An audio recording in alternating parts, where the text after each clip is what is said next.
Amandla. Amandla. Viva EFF, viva. Viva EFF, viva. Amandla. Thank you very much, comrades. I've been asked by the Secretary General to just give a political overview so that we allow members of the media to leave and then we engage in the proper induction of the CCT. National Chairperson, officials, and members of the Central Command team, fighters who are present here today, deployed to the provincial legislature, National Assembly, the National Council of Provinces, and the members of the mayoral committees, MMCs, who govern in various municipalities. I extend my revolutionary greetings to you in the name of economic freedom in our lifetime. I'm pleased that we have all been able to return from the festive season unharmed and ready to pick up the baton towards defending, rebuilding, and advancing the generational mission of economic freedom in our lifetime. For those we have lost along the way during this period, I extend my deepest condolences, and may we be able to repay their service to this revolution by attaining that which they believed in until their last breath, which is the return of the land and the economy into the hands of its rightful owners.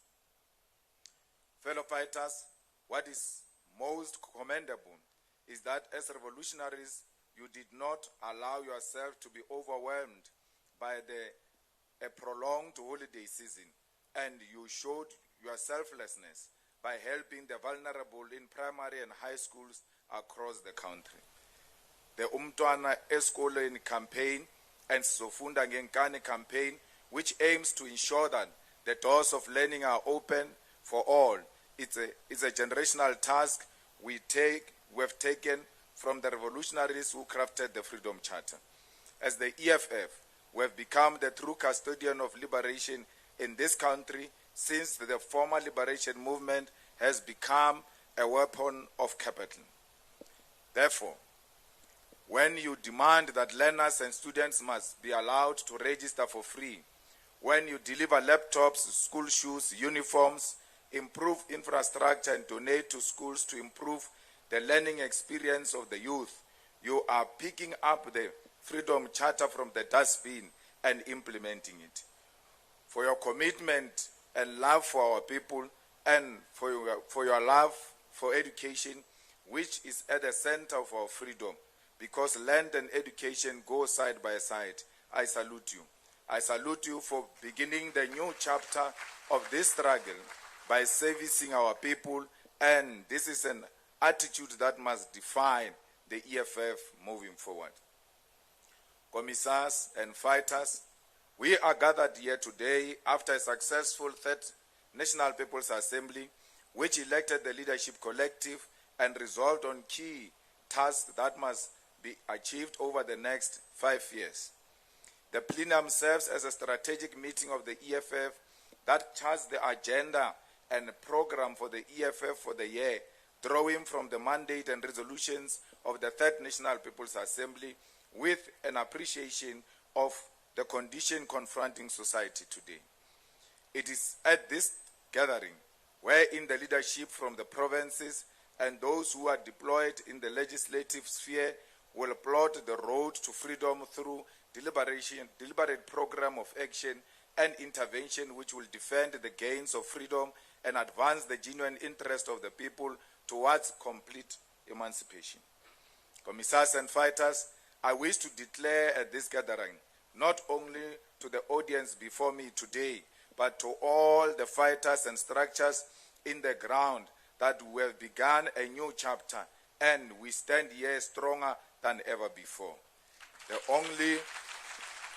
only language that we speak moving forward is how do we improve the lives of ordinary people, and anything outside of this constitutes a delay to the liberation of African people. From this platform, I declare that our primary agenda is the defeat of white monopoly capital and its collaborators, and this defeat will be achieved through determination, discipline, and service to the poorest of the poor and forgotten masses of our people. Our declaration is that we have defended this movement of the people, and in our defense we have emerged victorious. Our declaration is that we will no longer mourn, but we will organize ourselves to defeat the enemy who stand in the way of the freedom of our people, whoever that enemy may be. Fellow fighters, we have closed the chapter of contestation. We have closed the chapter of division.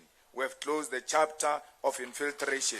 We have now begun a journey of unity of purpose and unity of principle, and it is so through this that we will liberate the black child from the chains of poverty and hopelessness.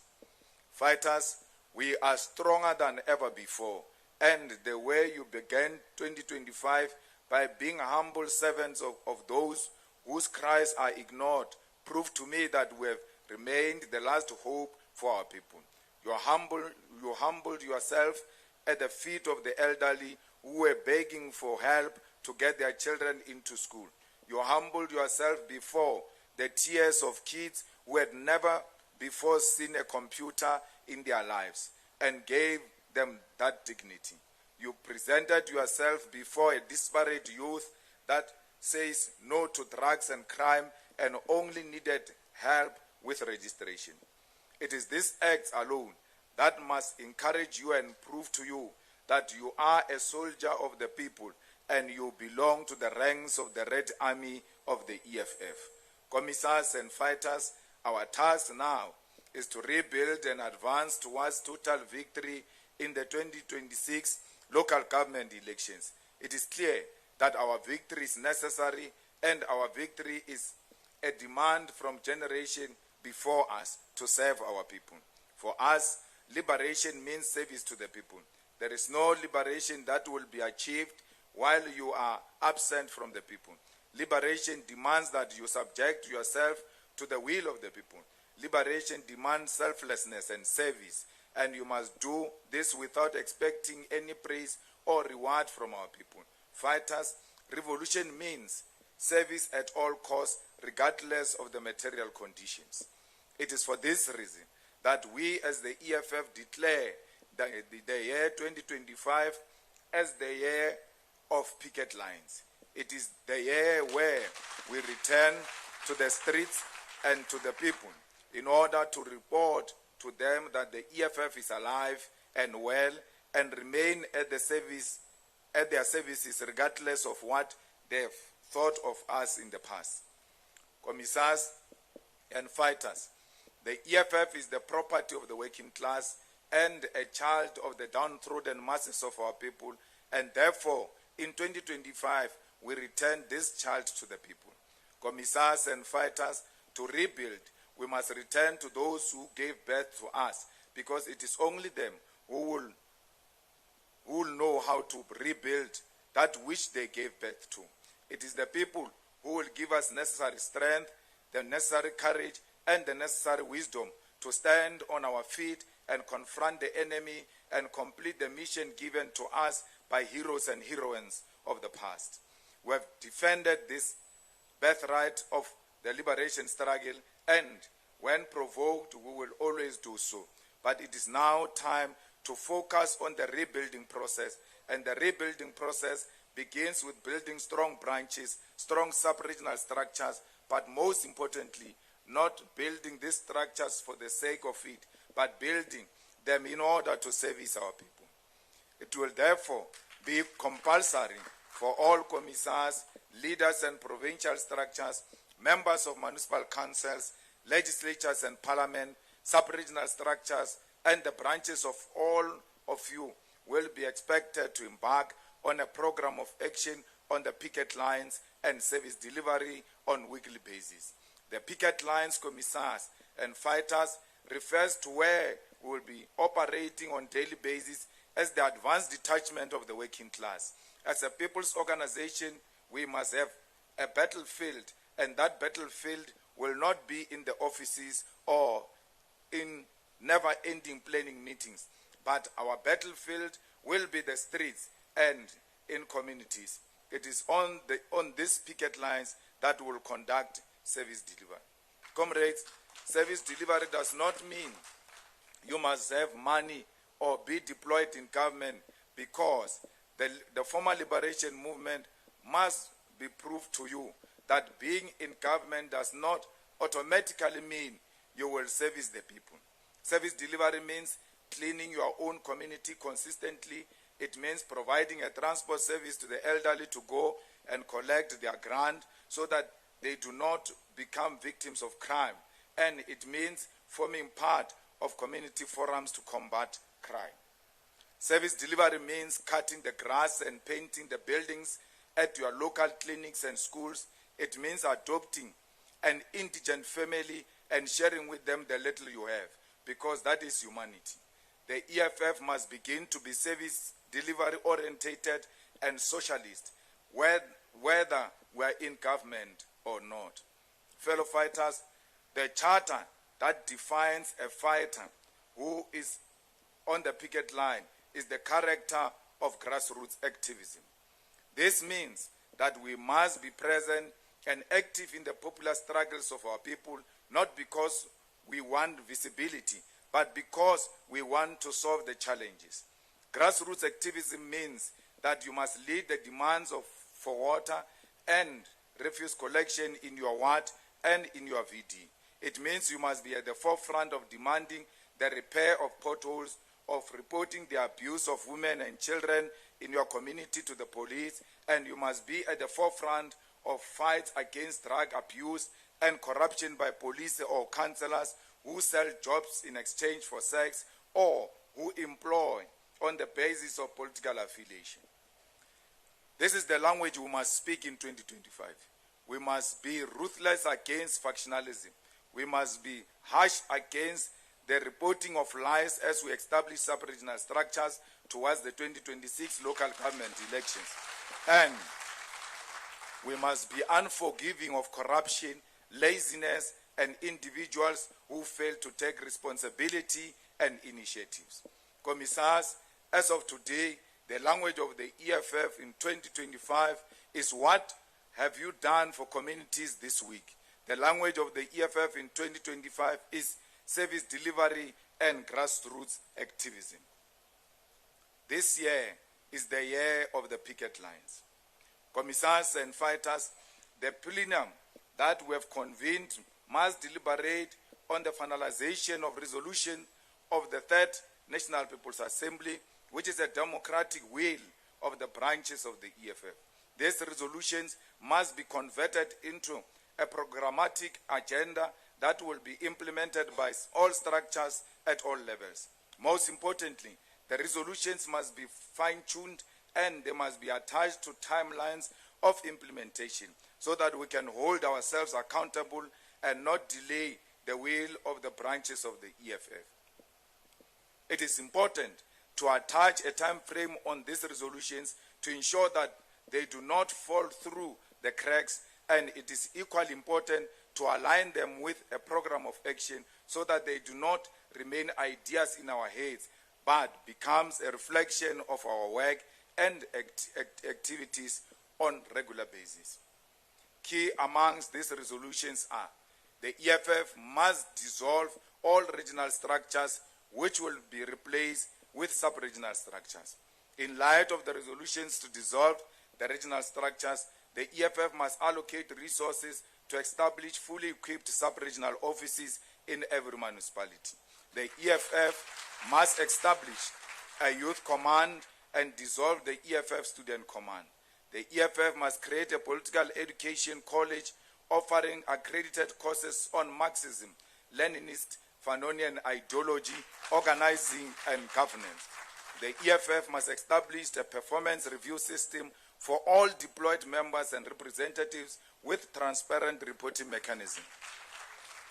The EFF must table legislation that grants the state custodianship powers over the land by retabling the amendment of Section 25 of the Constitution to expropriate land without compensation.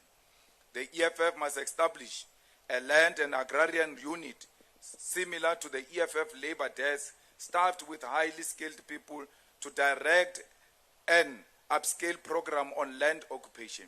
This unit must have agricultural and legal expertise to minimize program's impact. The EFF must table a private members' bill amending the extension of the Security of Tenure Act to outlaw the eviction of lifelong farm workers and dwellers. The EFF must provide legal representation, support to rape victims so as to improve the efficient and effective management of cases brought before the organization. The EFF must demand data, subsidies for vulnerable people, and push legislative mechanisms to introduce Wi-Fi infrastructure at clinics, libraries, and bus stations. The EFF must demand an end to austerity that compromises the health system efficiency and must demand sufficient funding for health care. The EFF must advocate for the establishment of a pharmaceutical industrial zone on state land, including establishment of a state-owned pharmaceutical company with investors required to collaborate with the state-owned pharmaceutical company to supply affordable medicine and equipment to public health care facilities. The EFF must demand a national public health response to drugs and substance abuse, including state-funded rehabilitation centers and harm reduction programs. The EFF must ensure the finalization of the South African Reserve Bank Amendment Bill to nationalize the central bank. The EFF must introduce student debt cancellation legislation in Parliament to ensure that all student debt is cancelled and no student enters the job market already indebted. This plenum must resolve on the operational mechanism to execute these key resolutions amongst many others as it relates to basic education, sports and culture, governance, justice, peace and security, state capacity, progressive internationalism, and state capacity. This mechanism must include guidelines, particularly when it relates to the establishment of regional structures and EFF Youth Command. Fellow fighters, the situation in South Africa under the ANC-DA coalition government has not improved and has in fact entrenched massive corruption and policy uncertainty. It has become increasingly clear that the unity of convenience with right-wing forces and capital by the former liberation movement will result in permanent contradictions and dilute the pursuit of social change and alleviation of poverty and unemployment. The coalition partners are in a permanent state of conflict on ideological questions and implementation of otherwise progressive legislation, because the intention of domestic and global capital was to ensure that progressive policies are not implemented by partnering the former liberation movement with racist and capitalist political parties.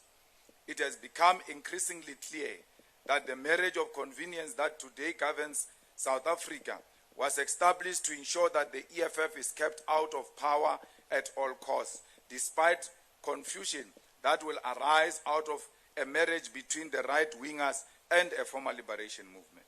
The Bella Act has been fully signed into law, and the EFF will ensure that this progressive legislation is implemented without compromises or delay. Expropriation Act, although remains a cosmetic measure to address the land question and does not fully address the question of the need of expropriation of land without compensation, and the question of custodianship must be defended from the outrage of racists who oppose even slight steps to return the land to the rightful owners. The EFF has been consistent in pointing out the shortcomings of the National Health Insurance Bill, as it does not have a verifiable plan to address the collapse of public health care and funding to public health care institutions. However, the NHI is a legislation that has passed through National Assembly and National Council of Provinces in Parliament.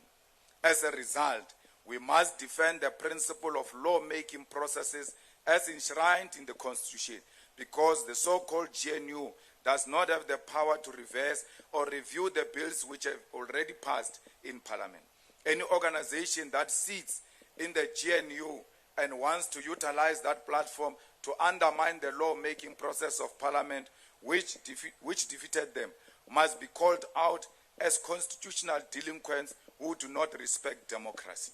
Democracy remains democracy even when it does not favor you, and we must defend this principle at all costs. Commissars and fighters, despite the heavily funded and orchestrated political alliance to portray the EFF as an organization that will collapse governance and the economy of South Africa, the EFF has been at the center of stable and functional governments in local government municipalities. The municipalities where the EFF governs are defined by stability and service delivery, while the so-called government of national unity has been defined by corruption scandal, policy uncertainty, disputes, and increases in unemployment through retrenchment in key industries. In the city of Tshwane, the EFF MMCs have been working tirelessly to ensure that the city is clean and that there is a provision of clean drinking water. And over the past month, for the first time, the people of Hammanskraal had clean drinking water. The city of Tshwane is the best example that the removal of the racist DA from government does not mean that governance will collapse, because service delivery has thrived in Tshwane since the DA was removed and replaced by the government of the EFF. In the city of Johannesburg, public safety and visibility is at its best level. And although other departments are failing in their responsibility, such as cleaning up our streets or fixing our roads, providing adequate electricity and water supply, where the EFF is deployed in the executive of Johannesburg municipality, we deliver services. The same goes for EFF Ekurhuleni and Nelson Mandela Bay, where provision of water and fixing of infrastructure is on track in Ekurhuleni, while in Nelson Mandela, the indigents such as old age homes are receiving cancellation to their debt to the municipality because of the EFF. There is a much more work that can be done in this year of the picket lines. Our MMCs must perform to the highest level, and they will receive regular performance reviews. Comrades, fighters, and the people of South Africa, our nation finds itself in the middle of a war in the Democratic Republic of Congo without a clear explanation as to why. As the EFF, we commend our courageous soldiers who fought bravely and placed their lives on the line in order that they must ensure there is peace and stability in the DRC. Our soldiers are disciplined and could never question those orders, and they have followed these orders with discipline. There can be no doubt that those soldiers who have passed on sacrificed their lives and deserve to be recognized and honored.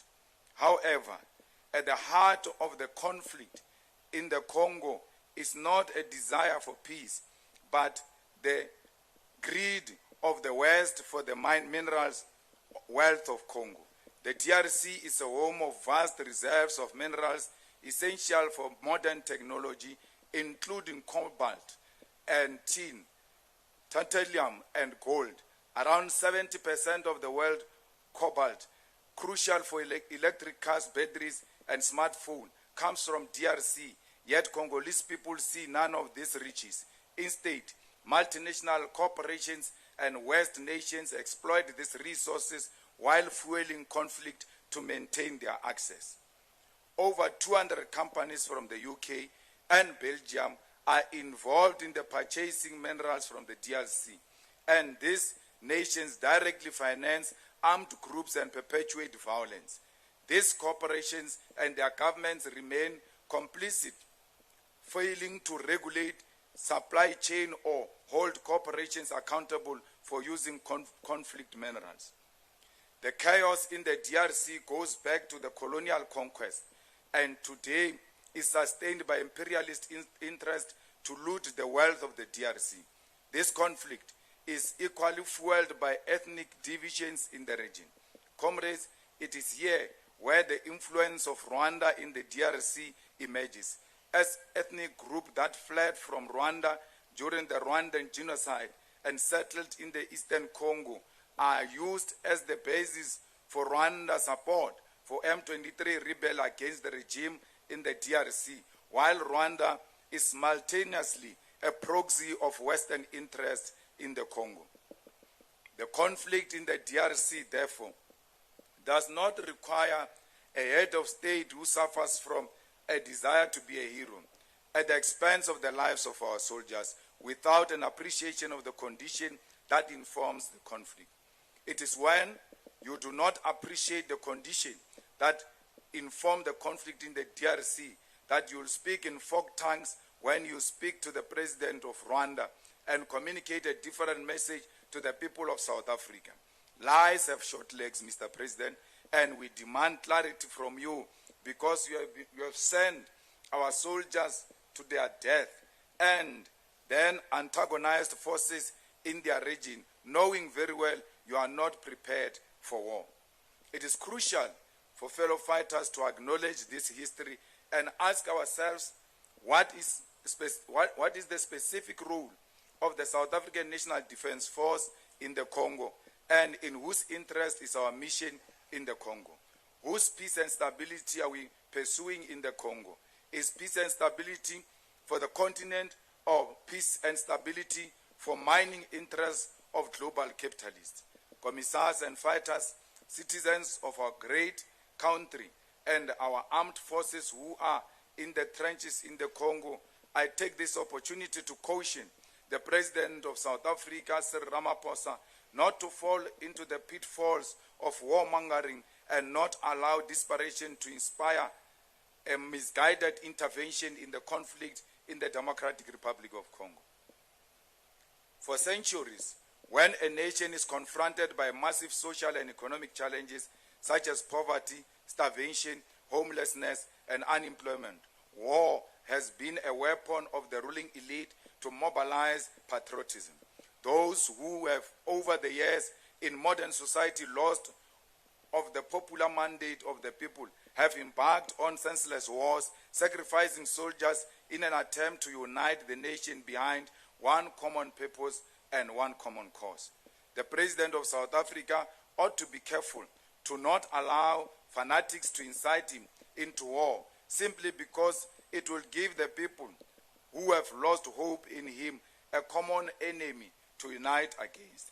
The dignity and pride of our army is not harmed because our African counterparts do not respect us. It is harmed because we have interfered in a conflict we do not understand and send our soldiers to fight rebels who are more equipped than us. We are being humiliated in DRC and threatened with war by President of Rwanda because our role of peace in the DRC is questionable, because there is no peace that has ever been achieved through the deployment of soldiers. The South African National Defense Force is not in DRC to pursue peace, but we are participating in the decade-old conflict to secure the mineral interest of the capital elite in the Congo.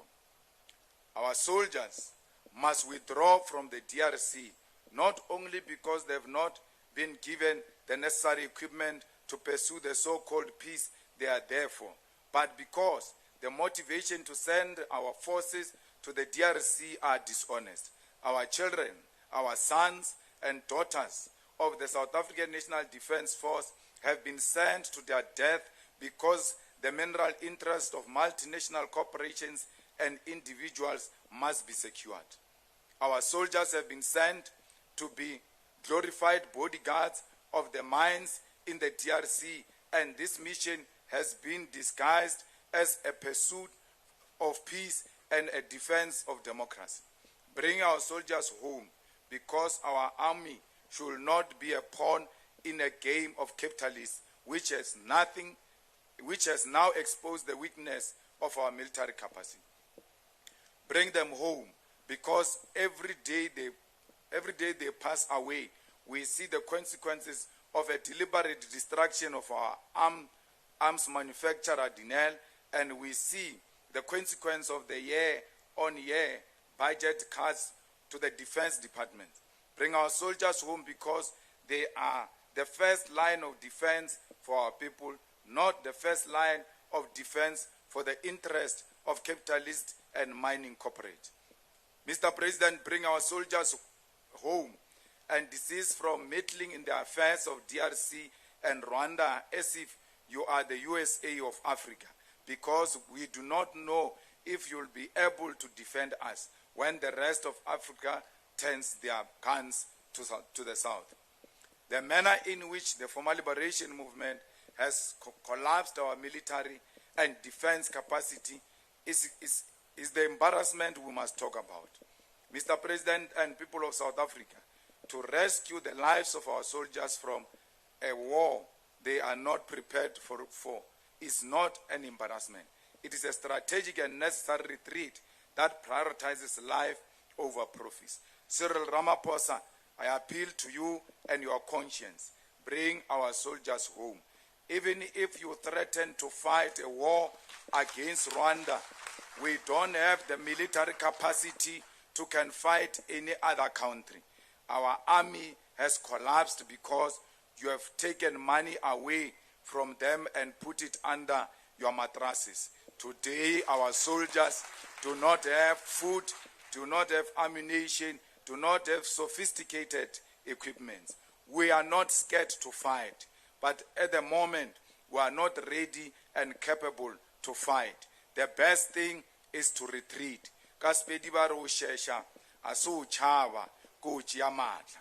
Commissars and fighters, let us make use of the time we have at this plenum to resolve on critical questions and map the way forward for our organization. This is the first and the final plenum meeting for the 2026 local government elections, because after this, we head straight to the ground to establish the sub-regional structures and lead society directly from the picket lines. The past is behind us and can never determine our future or our destination. The EFF remains the weapon of the masses of our people, and it will achieve the generational mission of economic freedom in our lifetime. I thank you.